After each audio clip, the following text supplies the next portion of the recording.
High বন্ধুরা, আজ যাবো আমরা আমাদের এখানে ঠাকুর প্রসাদ খাওয়ানো হচ্ছিলো। যেতেই দেখি প্রচুর ভিড় হয়ে গেছে। তারপরে এই সাইডের দিকে এসে দেখি সবাই নাচছিল। তো ঠাকুর গানেই সবাই নাচছিল, আর এই পাশে কিছুজন দেখছিল।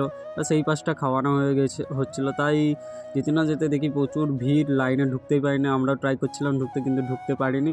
তারপরে বাইরের দিকে বেরিয়ে চলে আসলাম। এসেই দেখি এইগুলোর সাথে দেখা, মেয়ে পটানোর জন্য জামা পরেই চলে আসছে ঠান্ডায়।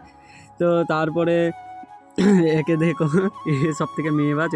সত্যি কথা বলতে এখন ঘর থেকে তেমন বেরাই না। তারপর অনেক বছর পর খাওয়াতে বসলাম অবশেষে। তো অনেকক্ষণ অপেক্ষার পর পাতা দিতে এলো।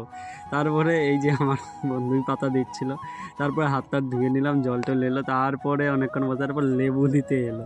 তারপরে আলু ভাজা দিতে এলো। তারপরে আমাদের দিতে আসলো ঠাকুর প্রসাদ, খিচুড়ি প্রসাদই হয়েছিল। তারপর আমার পাতে দিয়ে দিল। অনেকক্ষণ বোঝার পর তরকারি এলো। তো এখানে হাত ধোয়ার ব্যবস্থা ছিল না, বাড়িতে গিয়ে হাত ধুতে হবে। টাটা।